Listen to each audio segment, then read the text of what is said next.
kenapa Presiden ke-7 Jokowi? Prabowo itu rebukan juga. Wah, rebuk. Contoh wuku itu istilahnya apa? Aku ya tahu krungu ning. Contohnya Sinto atau Watu Gunung Watu Gunung ya. atau Sungsang. Udah ini ya. Udah ini ya. Itu bukunya Jokowi, Mas. Wah. Kan ada umbul-umbulnya ini Pak Jokowi mudah mendapat kejayaan gitu. Ora tahu kalah, Bro. Ya, masa nggak tahu kalah sih, Mas? Kapan kalah? Wali kota 2 kali menang, gubernur menang, presiden 2 kali menang, dadek anaknya menang meneh. Ora tahu kalah loh Pak Jokowi. Betul, jadi memang. Ini Mas AHY. Tuh. Wuku keempat ya. Ya, namanya Kurantil namanya. Kurantil, ketoknya menarik juga itu. Gimana? Betul. Nah ini Mas bisa dilihat. Punya gedong, tapi gedongnya jatuh Mas. Ini loh Mas, ini di gambar ini. Bukan saya. Kaget aku. Yang lainnya kayaknya nggak lahir di Jawa sih Mas. Bahlil. Coba kalau Bahlil, nggak apa-apa. Coba kalau Bahlil. Siapa calon presiden terkuat di tahun 2029 menurut jenengan?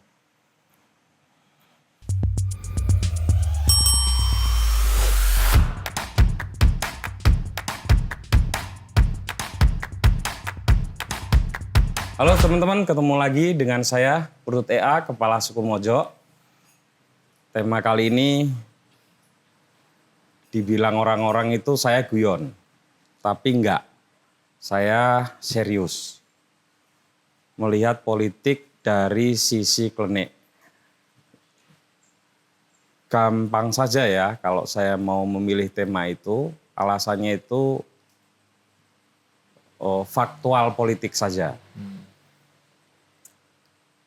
Saya itu belum pernah melihat elit politik bertarung orang nganggo dukun. Rano Pak Ketoy.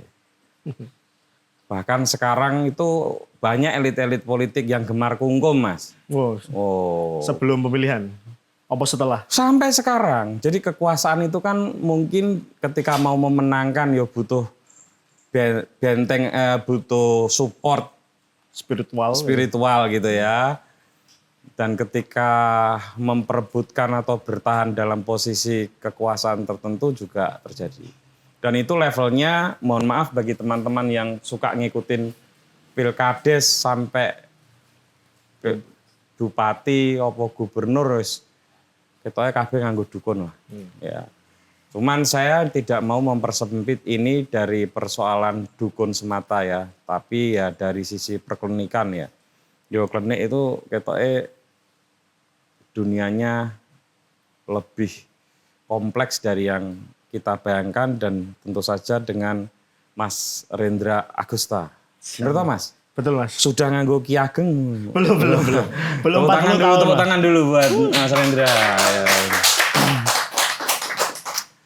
Mas Rendra, sampean ini kan banyak menemani para komunitas penyuka ya begituan lah ya.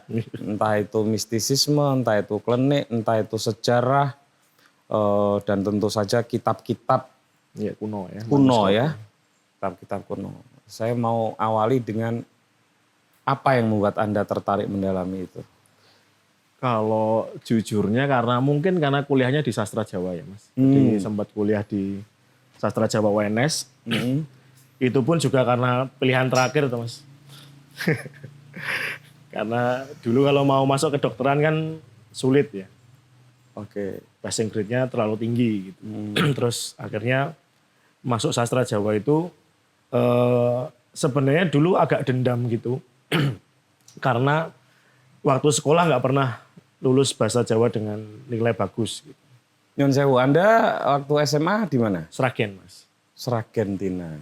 Pokoknya Jawa Tengah paling timur ya. lah. Gitu.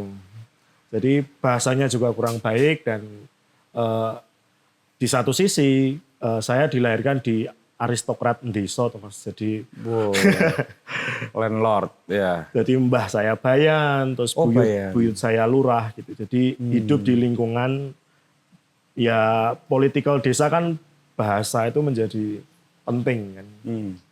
Akhirnya pilihannya kayaknya ngambil sastra Jawa menarik gitu ya, untuk mengasah bahasa itu. Gitu.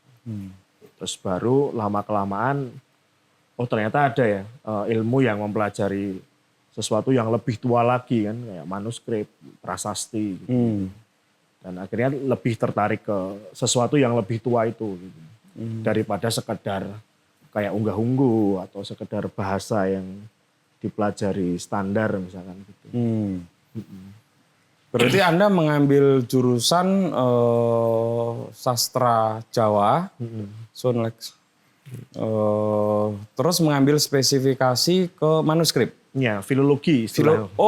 Kayak Pak Manu berarti ya? Sama, betul. Beliau beberapa kali ya mentor lah. Ya, kalau belajar Jawa kuno tentu kita nggak bisa lepas ya dari beberapa nama termasuk Pak Manu. Kok sering ke Jogja akhir-akhir ini gimana ceritanya? Sebenarnya dari lama sih Mas, dari mungkin semester 5-an gitu sudah sering ke Tamsis, terus dekat dengan beberapa teman-teman juga gitu.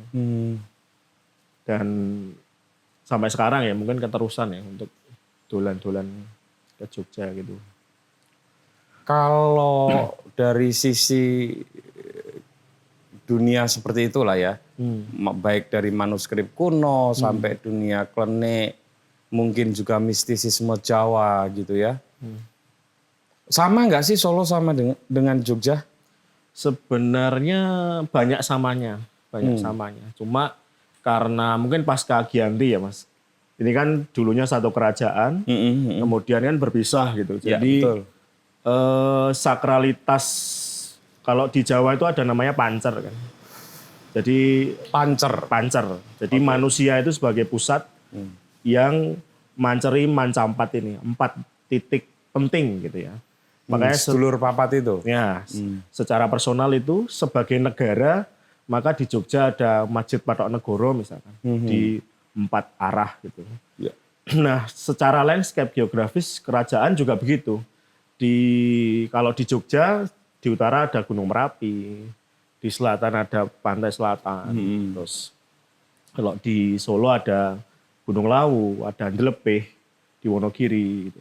Kayangan Andelepeh, ada juga di utara itu ada Krendowahono misalkan gitu, hutan Krendowahono di arah Grobogan itu di Ngemolong gitu.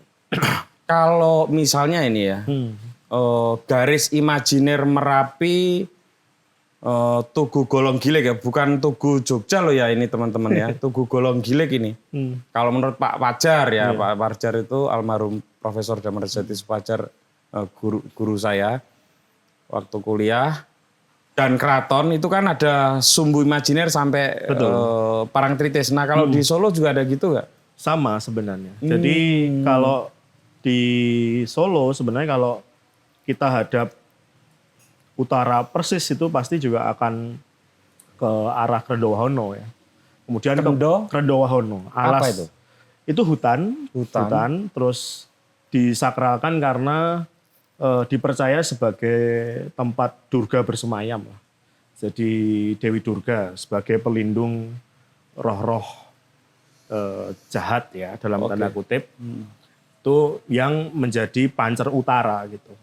Sedangkan mereka kalau melihat ke barat kan melihat Merapi Merbabu juga sama gitu.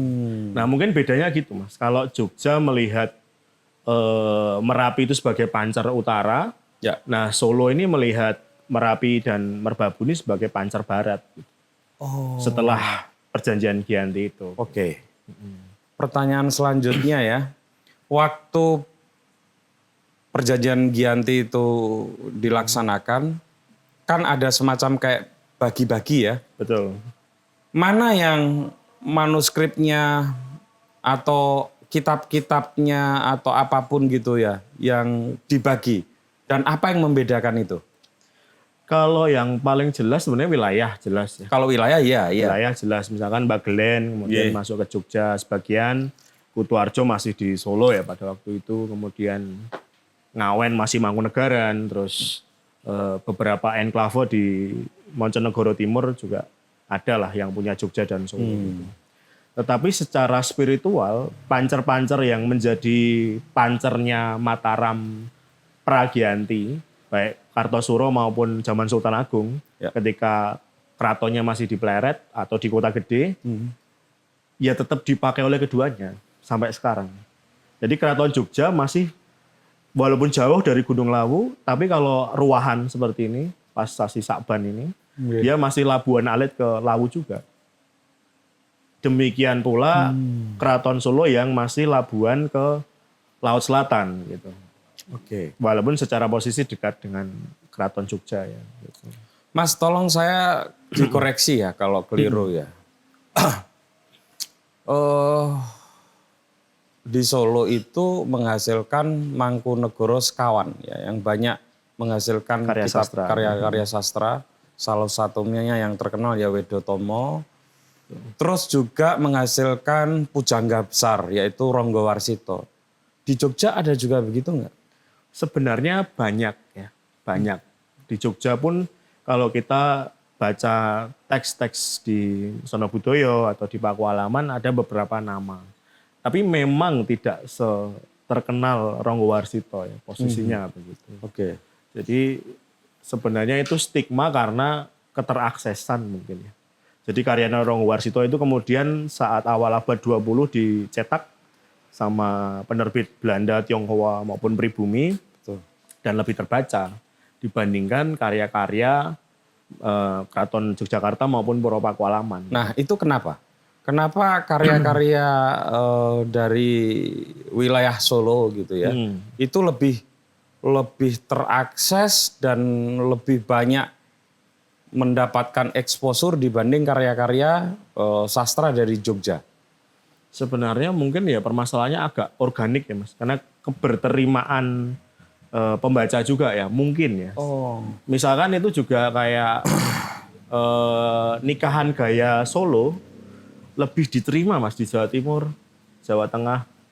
Tapi gaya Jogja ini jarang sekali yang memakai gitu. Betul. Wayang juga gitu. Wayang juga begitu kan. Iya. Gaya Solo yang lebih Gebiar. gebiar gitu daripada Jogja. Saya pikir itu karena masyarakatnya saja ya, nggak ada misalkan Jogja yang menutup, nggak juga sebenarnya. Karena beberapa waktu kemudian akhirnya kayak Taman Siswa itu sebenarnya juga orang yang dudah kawruh di Pakualaman kan untuk disebarluaskan ya, melalui Langan Carito dan lain-lain. Oke.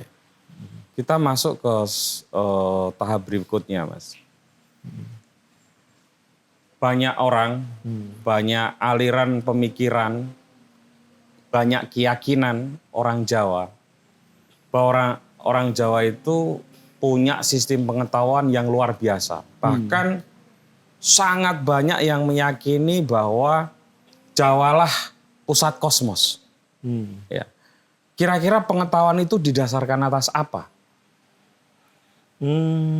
Kalau bagi saya ya Mas, mungkin pertama karena jumlah penduduknya paling banyak. Secara kesukuan ya. Secara historis dan data tulis, Jawa ini diuntungkan setiap zamannya ada data tulisnya. Beda cerita misalkan kayak Kutai gitu. Kutai ke abad keempat ada prasasti. Habis itu kan kayak kosong Mas, nggak ada data tulis. Abad 15-16 baru ada lagi tuh kerajaan Kutai gitu. Nah kita itu masyarakat Jawa beruntung karena setiap layar zamannya itu kebetulan data tulisnya ada terus menerus. Gitu. Dan kebetulan lagi ketika persentuhan dengan orang-orang luar ya, entah India, Cina, Eropa itu memilih Jawa sebagai tempat transit kan, apalagi setelah Majapahit ke belakang gitu. VOC awalnya di Banda Neira tiba-tiba juga pindah ke Jakarta gitu. Nah itu menguntungkan sebenarnya, menguntungkan posisi Jawa itu sebagai wilayah yang paling terlihat ya di Nusantara gitu ya. Dan kemudian oleh sebagian orang dianggap sebagai wah pokoknya sumbernya Jawa gitu. Bahkan secara politik presiden kita kayaknya sebagian besar Jawa. Iya. Jarang ya kita menemukan posisi-posisi tertentu Misalkan Panglima TNI saya pikir banyak Jawa juga gitu. Nah, jadi ada stigma itu gitu. Ditambah lagi mungkin Orde Baru yang panjang gitu ya. Itu kan juga menambah sejarah panjang ya tentang Jawa menjadi penting gitu. Penyuplai pengetahuan, tiba-tiba ada batik Papua misalkan. Tiba-tiba ada padi di Flores misalkan gitu-gitu ya. Jadi kan seolah-olah Jawa ini jadi kayak pusat ya pengetahuannya, ya kekuasaannya, ya kebijakannya gitu kan diambil di sini semua. Gitu. Oke. Kalau kita ngomong soal manuskrip kuno, itu sebetulnya batas tahunnya itu kapan, Mas? Disebut sebagai kuno gitu ya. Kalau menurut undang-undang 50 tahun sih, Mas. Oh. Jadi Mas Putut nanti nulis 50 tahun lagi sebenarnya sudah bisa disebut sebagai manuskrip. Oke. Yang penting tulis tangan gitu. Karena batasannya tulis tangan gitu. Oke. Terus Pramudia berarti sudah manuskrip sudah kuno. manuskrip. Kayak karya-karya Sapardi juga sebenarnya. Kan ada buku yang diterbitkan ya, puisi-puisi beliau itu. Tapi kita lebih spesifik yang disebut manuskrip kitab-kitab kuno di Jawa itu sebetulnya titik mongsonya kapan itu?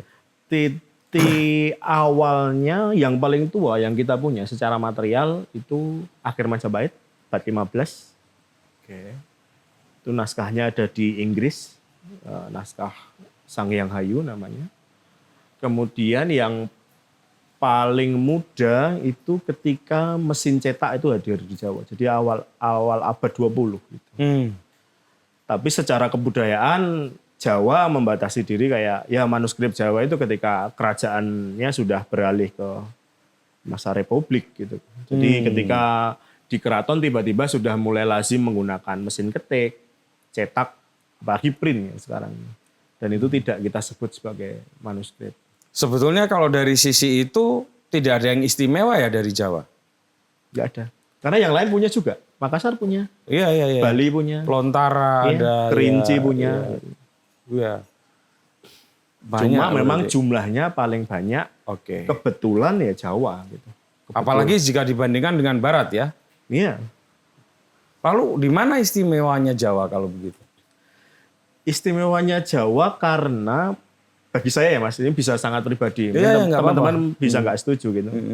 Jawa ini sebagai tempat yang lalu lintas kebudayaan itu sangat fluid dibandingkan wilayah-wilayah yang lain ya. Di belahan dunia yang lain gitu. Yes. Jadi kayak misalkan begini, kita sering ada istilah mata kanannya orang Jawa itu setelah Mataram Islam ya. Ideologinya secara spiritual Islam gitu. Tetapi mata kirinya masih ke pengiwol gitu ya. Agak ke Buddha, agak ke Jiwaistik gitu. Agak ke tradisi-tradisi yang lebih dahulu gitu. Ya. Nah, itu yang membuat kita berpandangan begitu juga. Ketika ilmu sudah sedemikian maju, masyarakat Jawa juga kanannya ilmu pengetahuan yang sangat rasional, tapi mata kirinya kan juga masih melakukan laku ya, dalam tanda kutip ya. Oke. Itu bisa dicek lah Ya. di banyak tempat gitu. Saya lupa siapa yang bilang, mungkin Pak Mano kalau nggak salah. Klenik itu sebetulnya asal katanya dari renek ya. Iya, celekenik juga bisa. Celekenik, Ya. betul. Renek dan celekenik. Jadi detail kecil-kecil rumit dan betul. luar biasa. Kabeh semua perlu dihitung, ada benda representasinya, ada macam-macam. Nah, orang mau menikah saja, ya sekarang relatif udah nggak ini ya. Yeah. Tapi kan prosesinya itu sangat panjang ya. Yeah, Saya sendiri mengalami prosesi pernikahan itu panjang, lebih dari 7 hari gitu. Apa yang membuat orang Jawa begitu rumit dalam menjalankan berbagai aktivitas kehidupannya? Kalau sekarang mungkin teman-teman yang ada di Bali ya, yang masih ada praktek-praktek seperti itu. Monggo Mas. Ya sebenarnya saya anggap sebagai salah satu puncak kebudayaan Jawa ya. Ketika semua bidang itu menjadi ada simbolnya, ada lakunya, ada perhitungannya, dan ada simbol-simbol yang itu kemudian semacam menjadi apa ya, kayak homeschoolingnya masyarakat Jawa gitu. Tanpa kamu berguru, sebenarnya kamu sedang diajari etika berkomunikasi, etika membaca orang, etika berbisnis, etika untuk melindungi alam gitu, dan lain-lain. Gitu. Makanya menjadi sedemikian kompleks itu. Dan ketika mungkin ada gojekan gini, kebudayaan itu menjadi lebih kompleks lagi ketika perut kenyang kan. Perut kenyang, tidak ada peperangan, nah, maka pemikiran itu akan jauh lebih besar lagi. Gitu. Lahirlah pemikiran yang menarik sebenarnya untuk kita amati di Jawa itu, karena semuanya berlayar. Semuanya berlayar. Apa yang tidak berlayar di Jawa ini? Misalkan soal sekedar lagu dolanan saja ya di Taman Siswa misalkan ada istilahnya kembang jagung gitu. Kembang jagung omah kampung pinggir lurung jajar telus yang tengah dudun duweku misalkan. Ada gending seperti itu. Ya. Anak yang belum TK sampai SD kita diajari untuk mengenal kembang jagung yang namanya kembang jagung itu kalau di Jawa namanya kan sinuwun. Jadi itu kayak layer etik gitu. Kayak orang itu diajari, ya kamu kalau mau cerita, sebenarnya itu anak kecil mau cerita soal kondisi sosialnya kan. Ya, ya. Ini rumah saya nih, ada 3 rumah kampung nih, yang tengah juga bukan punyaku gitu. Jadi saya ini rakyat yang benar-benar melarat ya. Tapi nggak boleh menyebut sinuwun langsung kan. Akhirnya disimbolkan dengan kembang jagung itu. Nah, jadi sedemikian berlayar itu yang mungkin ya bagi masyarakat modern yang non-Jawa, dianggap Jawa ini kayak, wah ini apa sih omong kosong yang terlalu bertele-tele misalkan gitu. Tapi begini ya teman-teman, saya kan juga menulis sastra. Kalau saya baca sastra Jawa yang kuno gitu ya, saya nggak sanggup lah kalau baca manuskrip seperti jenengan. Tapi kalau misalnya Widotomo saja, atau yang mirip-mirip itu susah itu. Susah mas. Karena gini ya teman-teman, itu kan nggak cuma nganggit ya, nggak cuma ngarang. Tentu ada kontennya, ada apa ya? Ada ilmu yang mau disampaikan, ada kebijaksanaan yang mau disampaikan. Tapi cara menyampaikannya itu nggak sederhana. Karena harus mengikuti berbagai hukum. Misalnya dalam Widotomo ada pangkurnya sekian, dandang gulonya sekian, mungkin asmorodononya sekian. Guru wilangannya. Nah harus menghitung itu semua. Jadi nggak bisa bikin karangan itu sembarangan gitu loh. Dan itu rumit sekali itu. Kenapa harus rumit itu mas? Sebenarnya kalau menurut saya karena terutama yang tembang ya. Saya agak meyakini beberapa karya sastra itu tidak dibaca oleh semua orang. Pertama alasannya yang sangat rasional karena terbatasnya material pasti. Ya. Tidak semua orang punya lontar, tidak semua orang punya dluwang, apalagi kertas Eropa yang diimpor mahal kan gitu. Nah di situ kemudian saya melihat bagaimana cara orang Jawa ini mengajar kayak itu ya Widotomo atau Tripomo yang ketika ada 10.000 prajurit Legiun Mangkunegaran caranya ngajar mereka gimana? Ya ditembangkan gitu. Dikasih contoh nih. Tripomo itu ada 3 prajurit yang baik namanya Karno gitu. Kemudian Kumbokarno dan Sumantri gitu. Nah itu cara orang Jawa untuk mempermudah sebenarnya deliver pengetahuan itu dengan cara seperti itu. Dan mohon maaf kalau waktu saya diajar sama Prof. Fajar, membacanya itu juga harus ditembangkan. Betul. Bener kan? Betul. Jadi ya kita bisa baca, mungkin saya agak sedikit paham gitu ya. Tapi ternyata cara yang tepat itu ya kudu ditembangke. Nah itu kenapa harus ditembangkan? Alasannya sekarang saya jadi tahu ternyata itu sangat memorable ya mas. Jadi kayak nanam di pikiran gitu. Jadi saya sadar ketika sudah semester 8 ya semester 9. Ya agak lama sih Mas, kuliah dulu gitu. Biasa ya. Kenapa bos? Yang penting pinter. Jadi ternyata dengan diperdengarkan itu lebih cepat nyantol daripada baca gitu. Karena saking panjangnya. Dan ternyata juga tidak harus dihafal juga gitu. Ternyata hanya bagian-bagian tertentu yang ya memang kayak baca lontar kalau di Bali gitu. Di Bali kan masih ditembangkan juga. Betul. Kalau untuk ritual juga begitu. Misalkan kayak anak panas gitu, kemudian kita nembang kidung Rumakoso ing wengi gitu.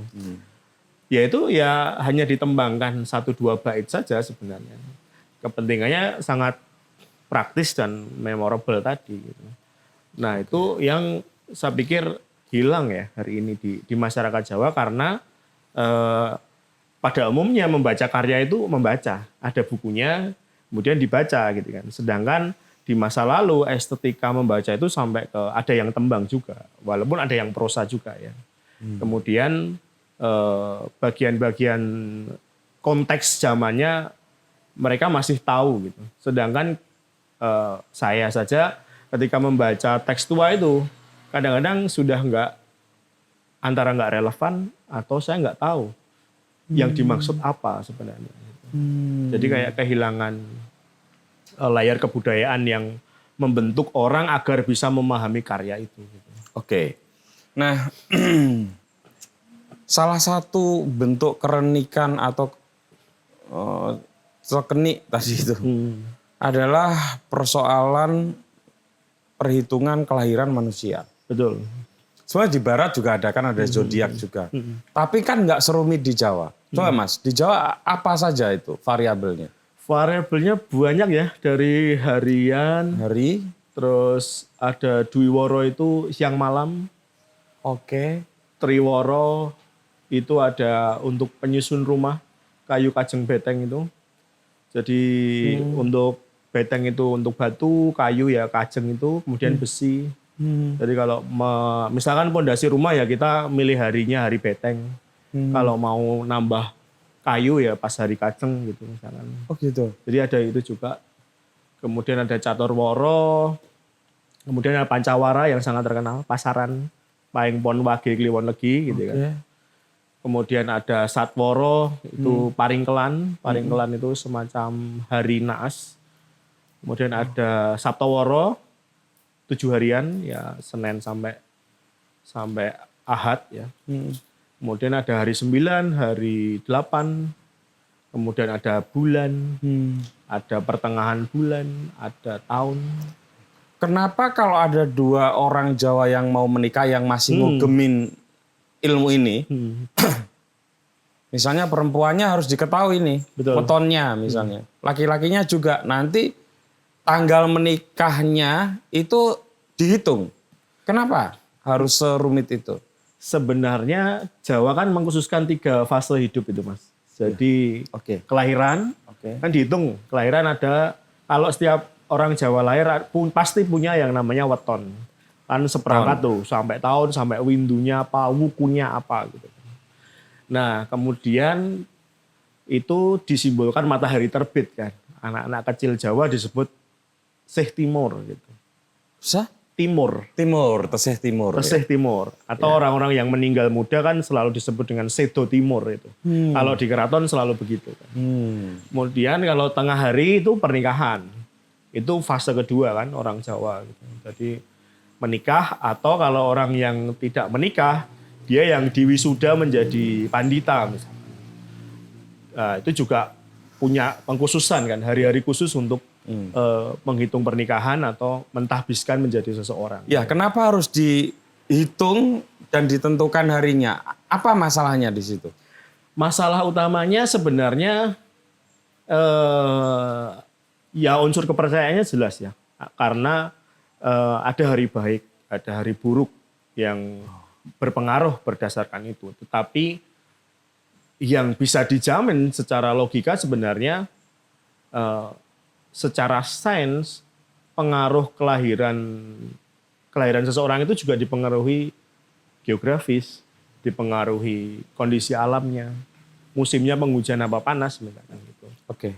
Nah, misalkan ada 2 orang yang sama-sama lahir di masa Kaso misalkan, atau bulan Juli Agustus, sama-sama panas. Jenengan Agus ya? Agustus ya? Agustusnya bukan, lahirnya Juli Mas, Agustusnya Marga. Ini kayak Agus Mulyadi gitu. Namanya kan Rendra Agusta ya? Iya. Kudune kan Agustus. Tapi Juli Mas. Kudune Rendra Julianto ya?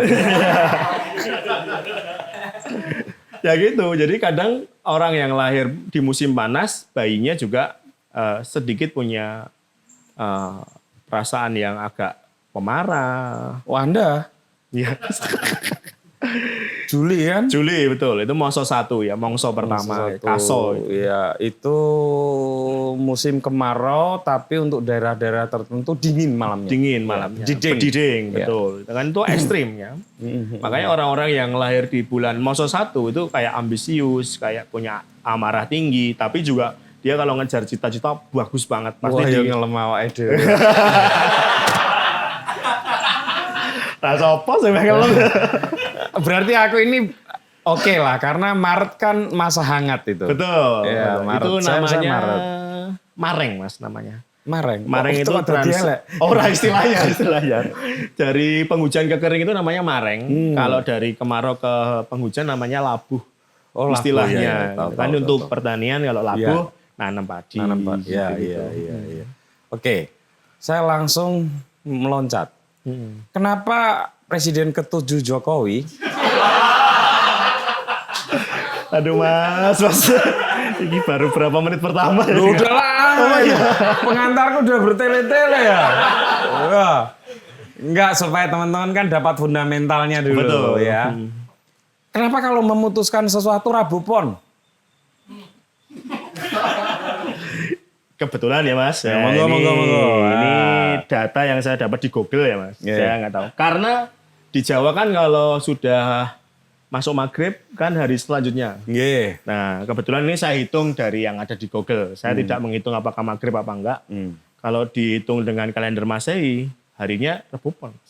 Rebu Pon. Rebu Pon. Itu weton beliau. Fotonya Jokowi. Artinya Pak Jokowi. setiap weton itu bisa jadi hari baik. Bisa jadi hari baik. Oh.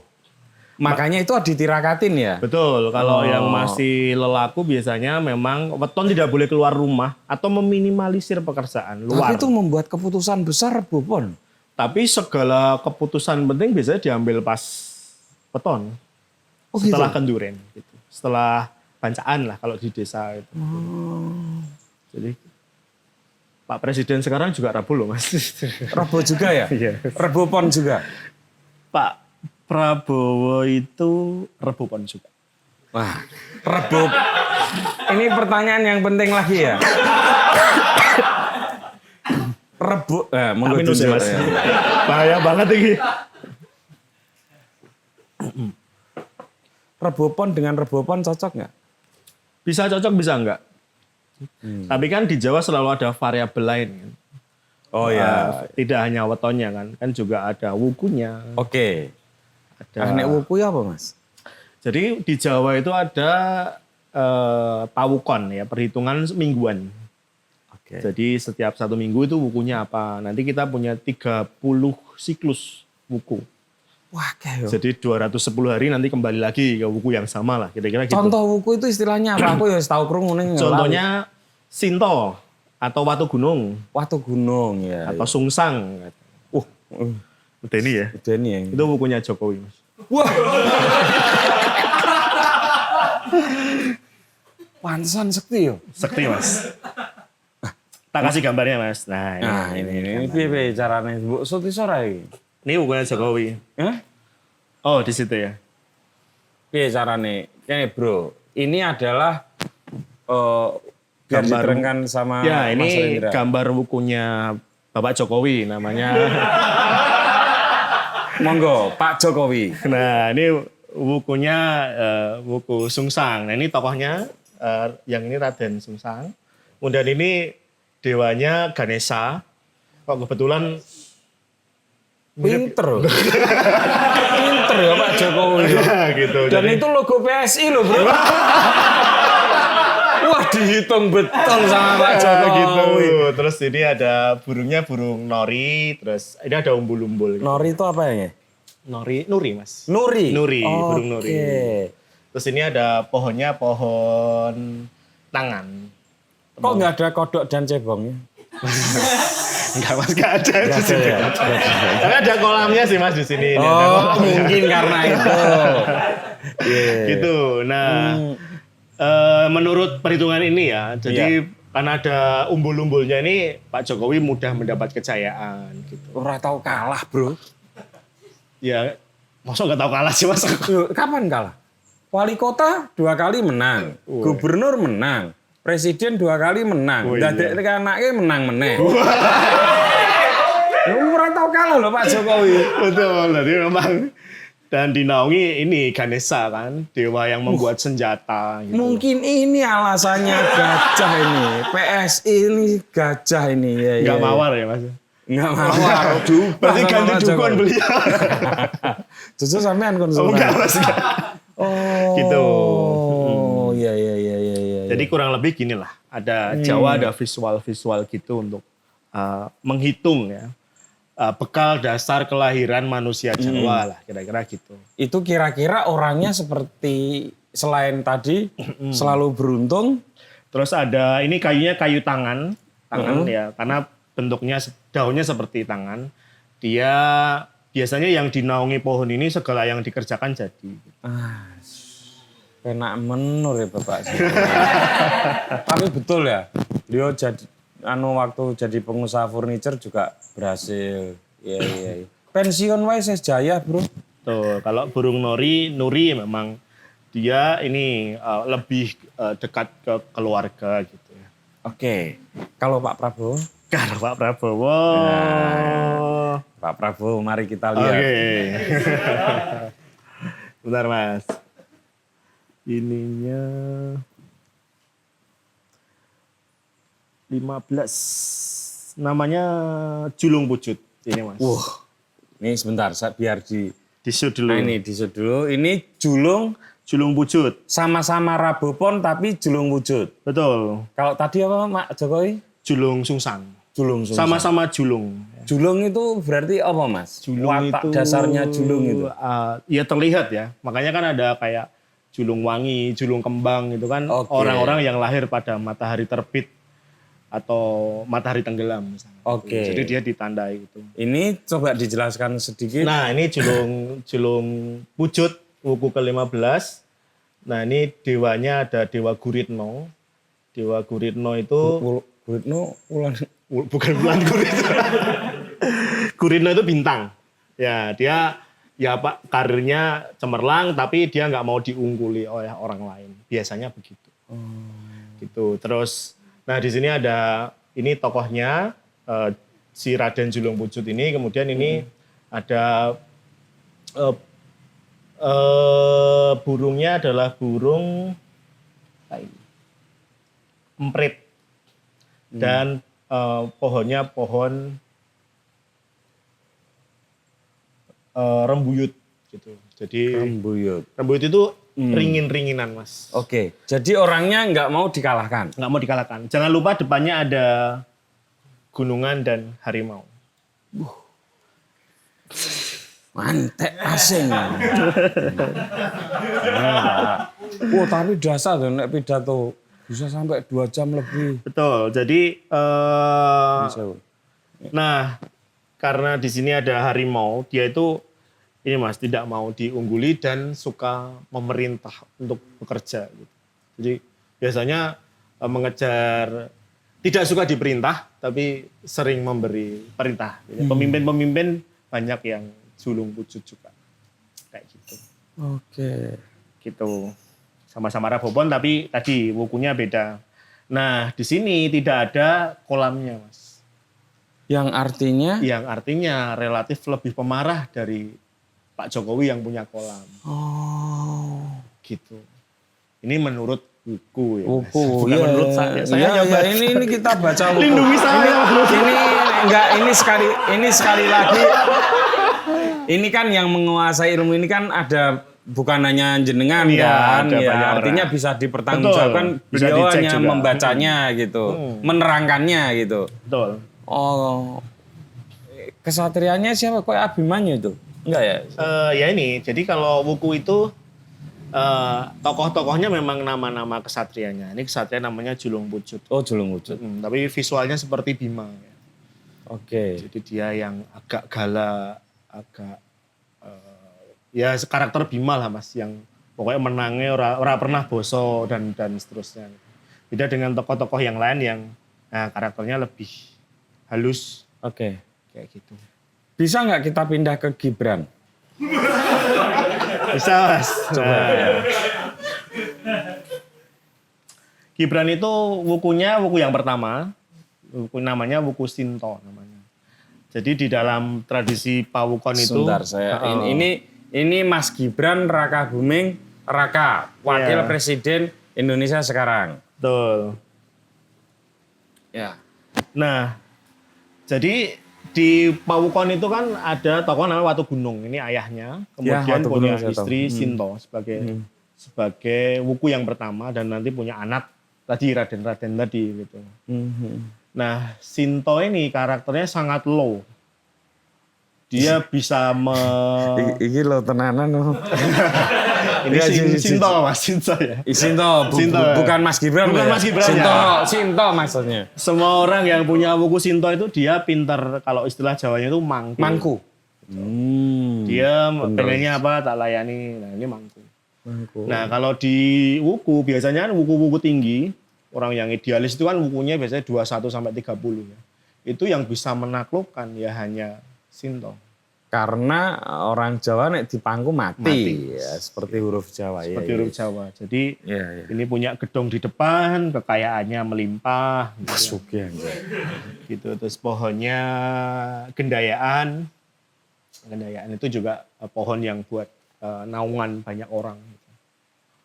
Kita coba ya. Enggak, Anies Baswedan bisa enggak? Wah, aku nggak tahu ininya. Anu, AHY wis AHY. Gitu.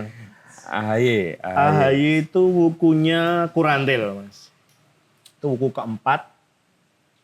Nah, ini. Bentar, saya tunjukin lagi. Hmm. Ini Mas AHY. Tuh. Wuku keempat ya.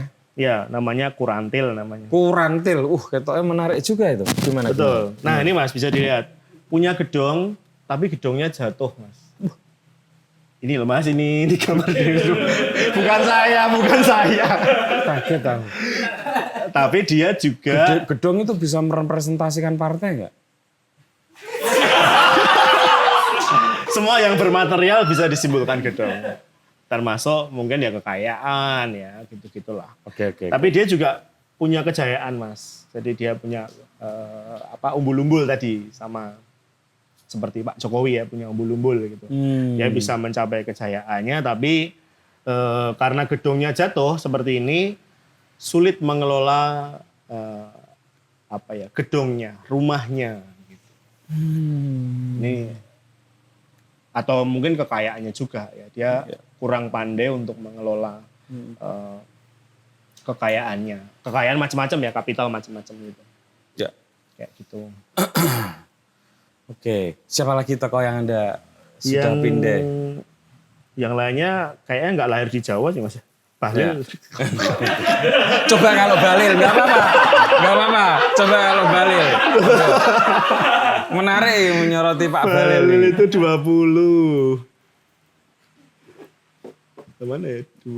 Korea itu menarik itu. Nah ini bukunya Pak Bahlil. Nah, ini bukunya Pak Bahlil walaupun kalau nggak salah kelahiran Fak-Fak ya. Iya. Rabu Pon. Wah, calon presiden juga ya Pak. Ternyata Pak Bahlil. Iya. Rabu Pon ya. Pak Bahlil, Anda punya potensi jadi presiden. Betul. Nah, ini kan gedongnya di belakang Mas. Jadi dia pandai sekali mengelola keuangan gitu. Oh jelas. Jadi hartanya ditaruh di belakang, tidak dipamerkan gitu-gitu. Loh. Iya mau minuman ke. Gitu. Nah, Ini minumannya larang, tabule tetep kacang, Bro. Dewanya dewa Basuki, jadi dia agak resi ya, ada bersifat resi. Dia sebenarnya kurang cocok ditaruh di depan. Jadi lebih ke strategis sebenarnya. Harusnya ya. Harusnya begitu. Ini Pak Bale. Siapa meneh, Bro? Satu lagi aja. Satu lagi Pak Luhut nah. pilih Kaisang. Jangan. Jangan Ahok atau Purbaya. Purbaya. Purbaya dia lahirnya Slosok Kliwon, terus ininya bukunya Tambir. Nah, ini. Tambir. Gedungnya 3, Mas. Nah, ini. Pak Purbaya. Nah, ini bukunya buku 19 Tambir. Tambir. Nah, gedungnya 3. Dia kekayaannya bisa melebihi semua yang kita sebut di awal tadi. Oh ya? Iya, Mas. Makanya mungkin dia pengelola harta benda. Berarti cocok sebagai Menkeu ya? Cocok ininya gitu. Buku Tambir gitu. Dia sangat pandai mengelola kekayaan gitu. Bro, nah ini memasuki tahun 2026, sebentar lagi Imlek. Ya, tapi ketika ini tayang mungkin udah mendekat, ya lewat Imlek dikit ya. Yeah. Kalau menurut perhitungan Anda dari berbagai variabel segala hal itu, apa yang akan terjadi di tahun 2026? Sebenarnya variabelnya agak berbeda karena kalau Jawa sekarang kan sudah tahun baru juga kan sebenarnya. Ini masih sudah tahun Dal. Karena suronya masih lama kan. Suronya itu kapan ya? Suronya masih berapa bulan lagi? Juli, Agustus. Oke. Itu kan. Berarti masih ada 2 tahap nih. Masih ada 2 tahap gitu. Kalau tahun Tionghoanya kan kuda api kalau nggak salah. Kuda api, betul. Kuda api. Gitu. Nah, gabungan dari kuda api dan tahun Dal ini memang tahun-tahun... bisa ya digabungkan gitu? Akhirnya kadang-kadang orang Jawa menggunakan yang kebudayaan yang pernah bersinggungan dengan dia. Kan. Termasuk Tionghoa. Kan. Sebenarnya kita sangat terpengaruh juga kok dengan Tionghoa. Nah, jadi tahun Dal itu tahun yang sangat prihatin ya sebenarnya untuk orang Jawa. Tahun ke-5. Ada tahun Alif, tahun B, dan seterusnya. Nah, tahun Dal itu tahun ke-5. Nyuwun sewu, setelah tahun Dal nanti Juli berarti tahun apa? Tahun B. Itu tahun Lebih baik. Lebih baik daripada tahun Dal. Oke, lanjut bro. Makanya kalau di tahun Dal ada banyak ritual yang memang diselenggarakan di tahun Dal. Misalkan kalau di Solo ada Adang Sego misalkan. Adang Sego yang dipercaya itu punya warisannya Joko Tarub. Gitu ya. Nyuwun sewu, Adang Sego itu gimana? Ya Adang Sego. Ya semua orang Adang Sego toh. Oh ini kerajaan ya? Kerajaan keraton gitu. Oh ini yang Kesultanan atau yang Mangkunegaran? Atau dua-duanya? Dua-duanya. Oke. Dua-duanya melakukan Adang. Nah itu sebagai simbol. Karena tahun-tahun yang lain enggak. Hanya tahun Dal. Karena untuk mendoakan lebih agar untuk urusan pangan itu jauh lebih baik di tahun Dal itu. Karena biasanya tahun Dal itu tahun yang penuh dengan keprihatinan. Biasanya begitu. Nah, kemudian kalau dikomparasi dengan kuda api ya begitu ya. Jadi ada hal-hal yang berjalan cepat dan panas ya. Sifatnya panas begitu. Itu sama juga hal-hal yang sangat kalau orang Jawa selalu mengajarkan ya prihatin gitu. Mengambil puasa, laku dan lain-lain lah. Oh itu paling cocok tahun Dal ya. Ini do prihatin rek. Sampai Agustus. Setidaknya sampai Juli Agustus ya. Agustus. Baru Agustus lebih baik. Lebih baik. Begitu. Biasanya Mas, apa sebaiknya laku prihatin yang dilakukan oleh orang Jawa dalam menghadapi tahun Dal? Ini sebagai person-person orang Jawa ya, bukan entitas kerajaan gitu. Iya, paling umum sebenarnya dimulai dari satu suronya kemarin. Satu suro tahun Dal. Ya nggak apa-apa. Udah lewat lebih baik telat apa-apa.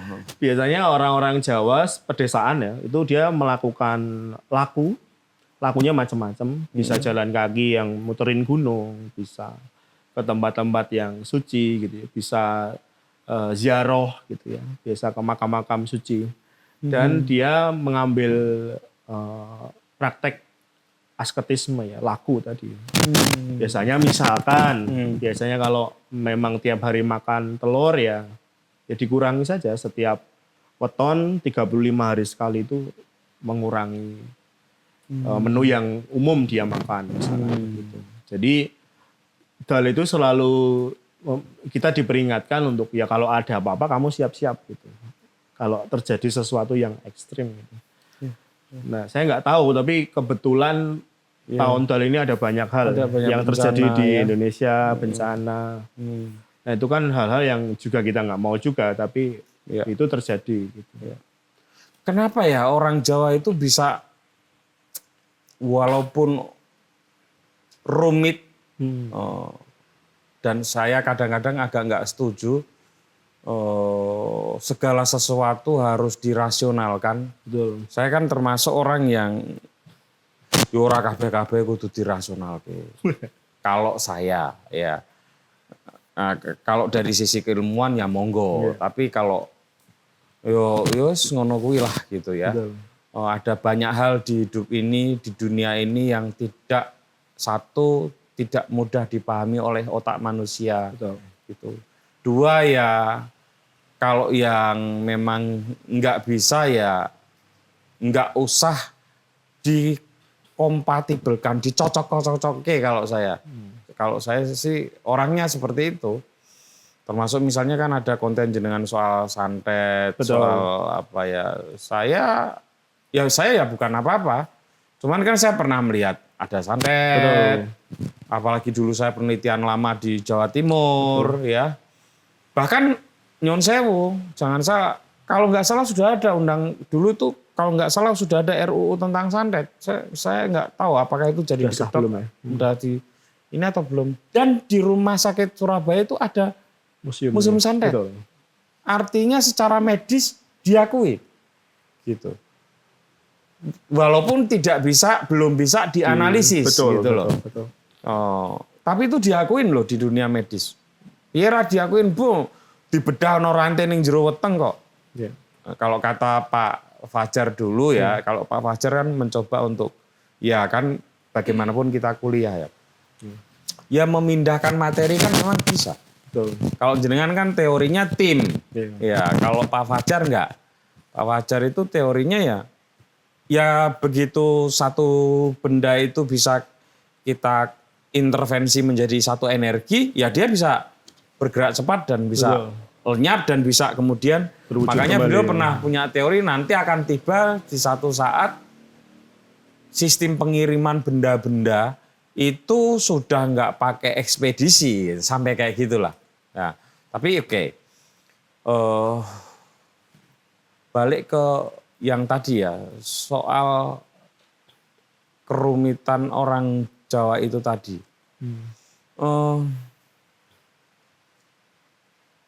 Anda termasuk orang yang ingin merasionalkan segala ilmu Jawa atau enggak? Enggak, Mas. Enggak ya. Semakin ini ya. Jadi mungkin agak berbeda ya dengan pandangan teman-teman yang terutama teman-teman yang di kota-kota yang lebih besar dari Jogja misalkan ya. Entah di luar negeri atau minimal di Jakarta kan. Ada banyak. Tapi ketika kita memahami perhitungan ini semakin dalam, akhirnya saya kayak nemu kayak black hole yang besar banget gitu. Dan itu kayaknya sampai saya mati pun akan masih menjadi misteri gitu. Dan itu juga sebenarnya di tradisi sains kan juga akhirnya begitu. Yang makro juga masih misterius, yang mikro juga masih misterius kan. Kayak antariksa kita konon kabarnya kan kita cuma bisa mengetahui 20% material dari kalau teman-teman belajar fisika kuantum misalnya. Yang mikro juga begitu kan. Mikroorganisme kita itu temuannya terus gitu di bawah dalam inti proton ada intinya lagi yang sampai kita nggak tahu juga gitu. Nah mungkin posisi saya begitu Mas. Kalau ada yang bisa saya rasionalkan, misalkan kayak weton. Saya pernah tanya ke teman-teman yang memang ahli kandungan, memang ahli neuroscience misalnya. Jadi seberapa pengaruh toh ini landscape dunia ini terhadap kelahiran anak gitu. Mereka jawab 3% udah bagus. Ya, sorry. Jenengan kan sempat ngomong dulu kayak mitoni. Itu saya setuju. Oh, itu memang udah sosiokultural itu. Betul. Ketika seorang perempuan itu mengandung 7 bulan, itu kan saat-saat genting dalam tanda kutip, baik psikis si perempuan ini maupun ya harus memberitahukan kira-kira ini loh ada anggota masyarakat kita yang sudah bobot tua. Betul. Sehingga masyarakat sekitar harus aware terhadap perempuan ini. Gitu. Nah, itu ada sistem penanda yang harus dikomunikasikan kepada publik. Tapi ritualnya saya kira ya nggak usah dijelas-jelaskan. Itu ada ilmu-ilmu tertentu yang nggak mungkin bisa dijelaskan. Yang saya rasanya iya. Tapi bahwa kita mencoba mencari rasionalisasinya, ya ada yang kayak gitu itu. Dan memang itulah kebudayaan gitu. Termasuk aku nggak tahu ya, yang ada Kambil Gading Komo Joyo Komorate itu pas apa ya? Pas mitoni juga. Mitoni ya? Yang dibelah kan? Dibelah betul. Terus ono kendi sing kudu dipecah. Nah, kalau kendi sing kudu dipecah itu juga mitoni. Ada juga. Jadi kan kalau di kampung saya Mas di Sragen itu kalau sigar itu sama nanti anaknya kembar misalkan. Atau kalau yang kepotong yang kecil nanti anaknya perempuan gitu. Jadi ada mitos seperti itu. Tapi di balik itu semua kan si Kambil muda ini kan dia dipatronasekan dewa-dewa yang berparas indah. Kamajaya, Kamarate sebagai dewa-dewa di jagat pewayangan yang ya semoga bayi yang lahir tampan seperti Kamajaya. Gitu. Saya harus mengulang ini supaya agak bisa dipertanggungjawabkan. Karena ini pengalaman personal ya. Saya banyak mengalami pengalaman personal. Salah satunya anak saya ya Kali. Kali itu kan lahir sakit-sakitan. Namanya Bismo Kalijogo. Itu sejak pemilihan nama saja beberapa teman udah bilang abot ini Mas. Ya saya tahu kalau ini berat gitu. Tapi waktu itu piye ya aku golek jeneng angel gitu. Belum kenal saya sih. Wah. Betul juga sih. Nah, saya masih kecil. Ibunya kan nyuwun saya ibunya Kali itu kan ya darah keraton ya. Jadi kemudian dia memutuskan mengubah nama panggilan. Tapi namanya tetap Mas. Tetap. Jadi dulu manggil kami itu Bismo. Bis gitu. Waktu kecil masih bayi. Terus ya namanya ibu ya. Terus kita diskusi gimana kalau kita panggil dia Kali. Ya kita ubah. Dan kemudian ada solusi medisnya gitu. Semenjak itu ketika diubah kemudian ada solusi medisnya. Dan saya nggak mau, ya udah itu faktualnya. Saya nggak mau nyocok-nyocok ke, buktinya Kali pokoknya begitu dipanggil Kali ada solusi. Dan kemudian sakitnya diketahui dan kemudian bisa kita, karena itu lama bro. Fase Kali sakit itu. Dan tidak diketahui. Iya, tidak diketahui dalam jangka waktu yang lama. Iya, betul. Nah itu kan saya nggak perlu nyocok-nyocok ke secara logis. Ora perlu lah. Pokoknya saya ngaku niteni, biyen tak undang Bismo, yes loro-loronen, terus diubah ibune Kali, aku melu lah, manut lah. Kemudian ya ada solusi dan lain sebagainya. Kalau kayak gitu gimana? Di Jawa ada istilah Asmo Kinaryo Jopo ya Mas. Asmo Kinaryo Jopo. Jadi nama itu kan sebenarnya doa yang terus diucapkan. Ya, betul. Gitu.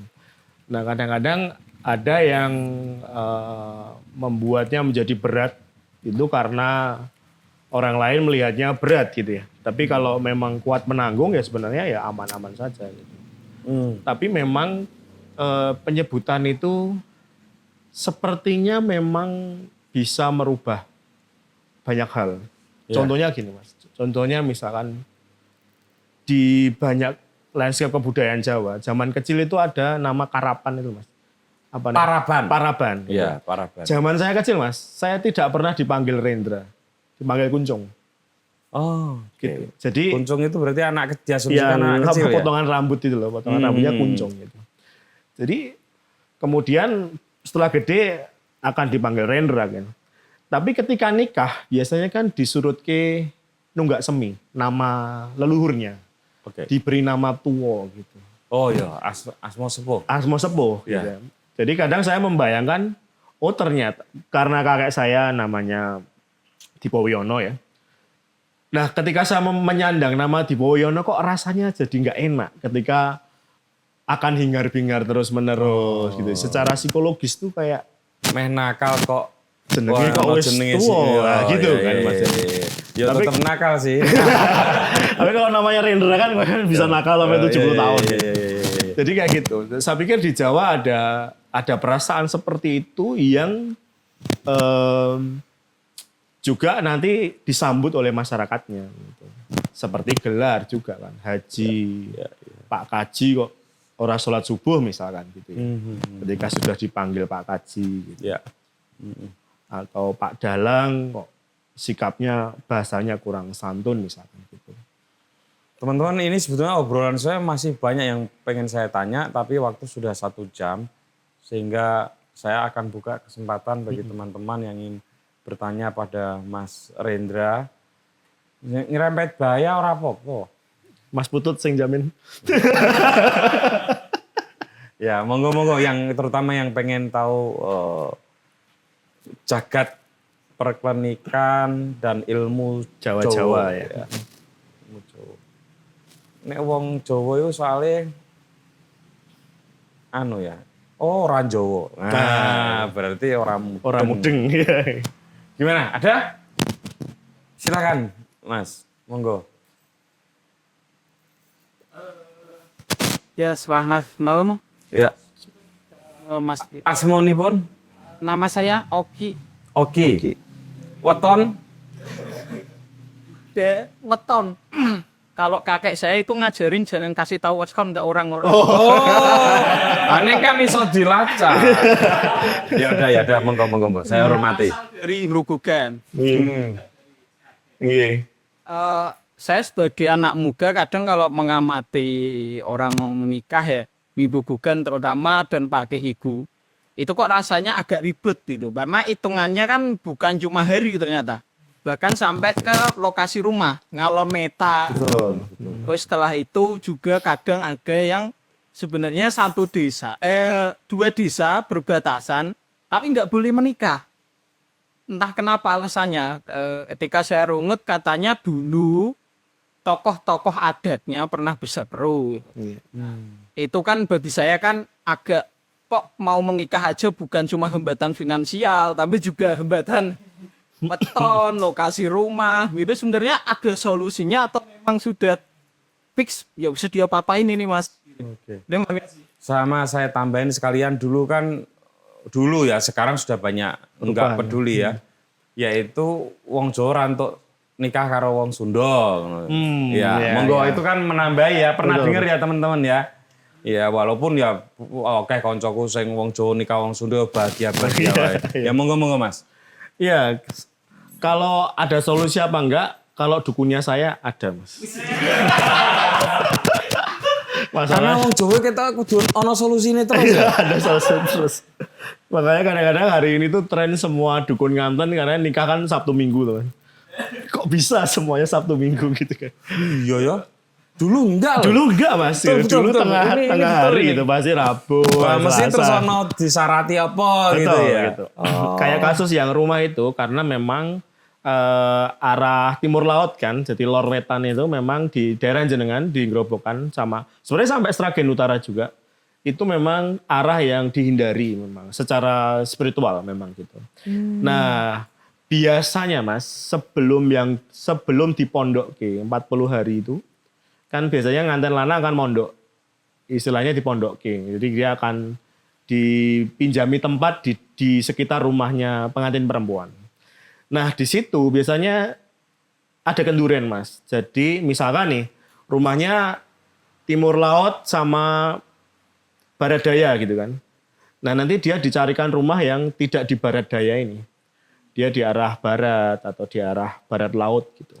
di sekitar pengantin perempuan. Nanti ada bancaan lagi dan disaksikan banyak orang bahwa oh anak ini rumahnya di sini, bukan yang di sana lagi. Solusinya kayak gitu, Mas. Jadi memindahkan domisili rumah agar tidak arah loretan kayak gitu. Kemudian kalau untuk urusan sosial tadi, sebenarnya kalau perseteruan komunalnya sudah berakhir, saya pikir nggak masalah, Mas. Tapi kan ada banyak desa yang perseteruan komunalnya itu belum berakhir. Diwariskan. Saya nemu banyak, misalkan nanti urusannya soal warisan tanah, soal nanti jatah merumputnya di kebun yang mana. Sama yang lebih spesifik lagi, ada desa-desa yang memang dia dari satu garis keturunan yang sama. Itu sengaja tidak boleh dinikahkan karena riskan penyimpangan genetika, incest kan sebenarnya. Ada desa-desa yang kayak gitu. Nah, jadi fungsi dukun nganten sebenarnya kayak gitu, Mas. Jadi kayak oh ini tahu nih satu, kalau di Jawa kan ada namanya misani dan mindoni. Jadi orang boleh nikah itu kalau dalam satu garis keturunan itu keturunan kelima baru boleh menikah gitu ya. Oh gitu ya. Nanti mindoni keturunan ke-6 gitu.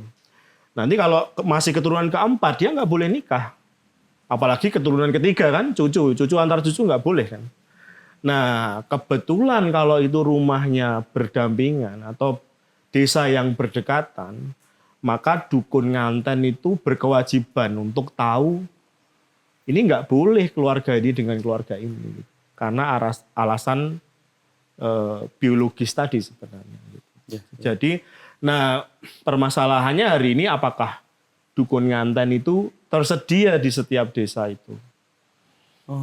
Karena dulu yang tahu memang nggak banyak sih. Betul, Mas. Bro. Kayak di Solo itu kecil sekali, Mas. Sekarang Solo paling 3-4 orang lah. Nah, ini 19 juta lapangan kerja, Mbok. Nah, kursus dukun nganten itu. Betul gitu. Nah, gitu. Termasuk soal misalkan nanti jilu misalkan gitu ya. Apa tuh? Anak pertama dan anak ketiga. Ya. Oh iya. Nggak boleh nikah gitu kan. Biasanya karena anak pertama dan anak ketiga. Anak ketiga atau anak barep sama anak ragil. Oh, ragil. maksudnya gini, si A ini jauh ya, si Alex sama si Tantri misalnya. Yeah.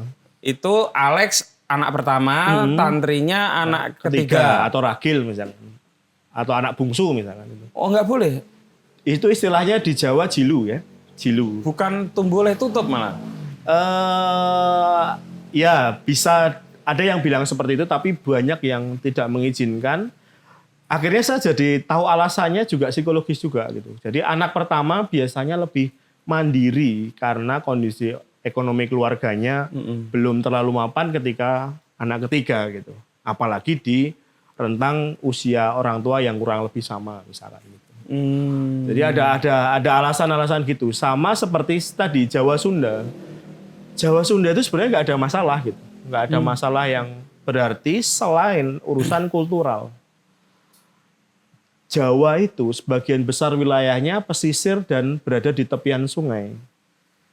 Sungai Bengawan Solo, Sungai Berantas, atau sungai-sungai yang lain ya Lusi misalkan. Sedangkan di Sunda sebagian besar hidup dari mata air ke mata air. Jadi dari Sendang terus dikelilingi tuh cai apa. Makanya namanya cici apa itu banyak banget tuh cai apa. Iya. Itu karakter masyarakatnya berbeda. Pasti lebih urban masyarakat sungai atau pantai. Iya. Daripada masyarakat yang tinggal di sekitar mata air. Karena mereka terhubung juga baru saja sebenarnya. Di masyarakat Sunda itu masih ada daerah-daerah yang memang harus ditempuh dengan jalan kaki gitu-gitu. Nah itu membuat kebudayaannya berbeda. Itu juga yang membuat orang Jawa boleh nikah dengan orang Sunda, tapi hati-hati karena ini sudah lintas kebudayaan kan. Lintas bahasa, lintas budaya, lintas alam pikir gitu. Jawa apalagi zaman dulu. Apalagi zaman dulu gitu. Di Sragen aja Mas, nggak boleh. Bukan nggak boleh, tapi kalau mau dapat orang Pantura, itu juga berkali-kali dikasih tahu. Kamu beda kebudayaan loh dengan orang Pantura. Lebih Orang Pantura lebih terbuka, lebih cobloko gitu. Iya. Tes makanannya berbeda Betul. dengan orang Solo atau Jogja. Ibuku orang Rembang, bapakku orang Klaten. Itu sampai saya besar masak dua jenis. Iya. Bayangin itu udah nikah puluhan tahun tuh sampai ibu meninggal itu. Jadi akhirnya sing ngalah bapak. Kalau bikin nasi goreng kita nggak pakai kecap. Iya. Tapi begitu bapak mau dahar, terus dikisih kaciwi dhewe. Iya. Wah wong kene bro, durene mandurene iso dikei kecap. Jadi gitu. Nah urusan tes, urusan kebudayaan, lanskap dia dibesarkan itu menjadi penting sebenarnya bagi orang Jawa. Ada lagi yang mau bertanya? Ya ini Malang ini. Oke, perkenalkan nama saya Gundi Hantoro, lakon tak disebut Mas. Yang pertama, saya mencoba mengklarifikasi Mas. Pokok itu kan berarti kalau dalam sepembacaan dan sekait pengetahuan itu kan berasal dari tradisi Adaris.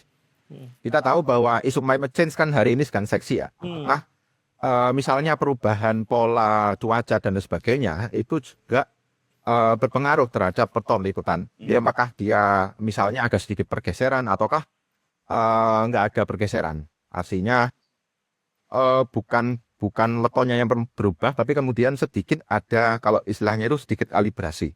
Ya. Kemudian yang kedua, Menarik kalibrasi ya. ya kaitannya dengan politik ya. Saya mencoba untuk mengkaitkan kemarin kira-kira yang di Keraton Solo. Kalau hari ini mungkin kita membandingkan keraton yang di Solo dengan keraton di tempat lain kan seolah-olah Keraton Solo itu mengalami pandangan negatif. Padahal konflik yang seperti itu kalau kita baca di sejarah zaman dulu itu kan lebih mengerikan di sekarang. Nah, kaitannya dengan Rekom adalah apakah kalau saya meminjam istilahnya Pak Ben Anderson itu kan, alam kekuasaan Jawa itu kan tidak mengenal pengembangan ataupun penyusupan. Dalam artian ya raja itu tetap raja, meskipun hari ini yang kemudian kita lihat bahwa hanya istilah penamaan saja itu harus eyel-eyelan ke pengadilan negeri untuk mengganti nama. Sifatnya administratif, Mas. Nah, itu gimana menurut Mas Renat? Iya. Wah, ini pertanyaan berat, ini nambah setengah jam. Iya, nggak apa-apa dijawab aja. Iya, enggak. Sebenarnya pergeseran itu ada istilah namanya perubahan kurup, Mas. Kurup. Jadi kurup, betul. Makanya nanti teman-teman di pedesaan, pegunungan terutama akan menemukan orang-orang aboge. Kalau pernah dengar aboge. Jadi aboge itu adalah orang yang belum memperbaharui kurup. Sedangkan orang Jawa sekarang di Solo, Keraton Solo maupun Keraton Jogja sudah memakai kurup asapon. Jadi alep jatuhnya harus selasapon. Kalau satu suronya tahun alep pasti selasapon gitu. Nah, itu dirubah juga baru saja kan 1930-an, 38 kalau nggak salah di zaman Pakubono ke-10 akhir gitu. Nah, kita ini sebenarnya sedang menuju perubahan itu juga. Karena tahun Jawa kita hari ini itu sudah 1956. Sedangkan kita nanti kurup itu harus dirubah 2100 Jawa. Nah, jadi kurang sebentar lagi kan sekitar 104 tahun lagi harus ada pujangga yang merubah segala macam itu gitu. Nah, jadi penulisan itu kita bisa cek lagi-lagi itu teman-teman filolog sebenarnya yang bisa ngecek zaman Sultan Agung itu alep Jumat Legi. Suronya. Bukannya sampean filolog. Iya, maksudnya tugas kami gitu. Bro, yang tegas. Ya enggak saya tuh, ada banyak ya, maksudnya komunitas filolog kan. Iya, itu tugasnya mereka di dunia modern gitu. Nah, juga terkait dengan raja tadi ya Mas. Kalau dulu gelar raja itu ya gelar pemimpin kan, gelar pemimpin dan gelar barangkali itu yang ditiru Soekarno, Soeharto mungkin sampai sekarang ya. Dia harus menjadi Senopati Eng Alogo misalnya gitu ya. Harus orang yang mahir keprajuritan, tempur dan lain-lain, tapi dia juga pemimpin agama ya. Abdurrahman Khalifatullah yang Tanah Jawi misalnya. Jadi harus sebagai khalifah yang paham agama. Tapi dia juga orang yang sangat paham tata pemerintahan. Kan? Dia Hamengkubuwono atau Pakubuwono atau Mangkunegoro atau Paku Alam itu. Bagi saya sebenarnya perubahan nama administratif itu harusnya juga diimbangi dengan filosofi yang melekat di gelar itu. Jadi kalau dia mengaku misalkan Pakubuwono ya karena ada pengadilan negeri, dia itu udah lama sebenarnya. Kalau teman-teman detail ya baca perjanjian Giyanti, Sultan Hamengkubuwono pertama itu dia masih menggunakan gelar Sultan Pakubuwono. Dia belum ikhlas menggunakan Hamengkubuwono saat menandatangani perjanjian Giyanti. Baru sekian puluh tahun kemudian dia oke lah daripada kalah cacak menang cacak, ya sudah kita memakai nama Hamengkubuwono. Gitu. Ya. Nah itu pun terjadi kan hari ini perebutan sebenarnya di banyak kerajaan ya tidak hanya Solo itu soal Pakubuwono misalkan ya secara administratif memang pengadilan yang punya hak untuk itu kan. Tapi itu kan hak yang melekat sebagai warga negara Indonesia. Tapi secara adat ya harusnya tadi ketentuan itu. Oh kalau namanya Sunan itu ya Susuhunan, orang yang dimintai pertimbangan apapun. Kalau namanya pangeran dia harus merelakan hidupnya untuk dingengeri orang. Kalau dia memakai gelar Raden Mas gitu, atau Radian Mas, hidupnya harus penuh cahaya. Gitu. Nah itu kan kritik terhadap orang-orang yang memakai gelar keraton. Apakah orang-orang keturunan keraton sekarang masih bercahaya? Gitu. Itu juga ketika saya pikir hampir semua presiden kita kan berlomba-lomba mendekatkan dirinya saya keturunan raja siapa. Bahkan Kecuali Pak Jokowi. betul. Iya, Pak Jokowi ya kan satu-satunya yang enggak Iya, mencoba betul. untuk mendefinisikan. Karena SBY kan konon kabarnya Brawijaya, kalau nggak Brawijaya, salah. kemudian Soeharto konon kabarnya juga dekat dengan Keraton Jogja, Soekarno jelas Iya. gitu. Oh itu apalagi Apalagi, itu di San Wisnu itu udah iya betul baca aja Iya. ini biografinya ya. Betul. Jadi kadang-kadang bagi saya nama itu tadi ya, Asma itu Kinarya Jopo bisa nggak menjadi pakunya dunia gitu ya, pakunya dunia itu. Dan kalau apalagi secara spesifik ya di Keraton Solo ya dunia itu kan disimbolkan 3 dunia kan, dunia langitan, dunia manusia dan dunia bawah gitu. Nah, dunia yang jahat-jahat, dunia yang netral atau dunia langitan gitu. Itu yang sebenarnya menjadi perenungan kita gitu. Kalau kita mau ngomongin geopolitik Jawa yang jumlah orang Jawa 100 berapa juta itu, ya mungkin seyogianya kalau presidennya orang Jawa ya juga memenuhi standar itu. Oke. Saya cukupkan 2 saja ya karena waktunya sudah terlalu panjang. Saya akan sebagai penutup bertanya pada Mas Rendra. Kalau tidak dijawab nggak apa-apa, tapi semoga dijawab. Berat ini. Menurut Mas Rendra, sakitnya Pak Jokowi itu karena kok dong guyu sih? Karena semacam sakit ya sakit biologis, autoimun atau apa gitu, atau karena dikerjain orang? Saya nggak jawab, Mas.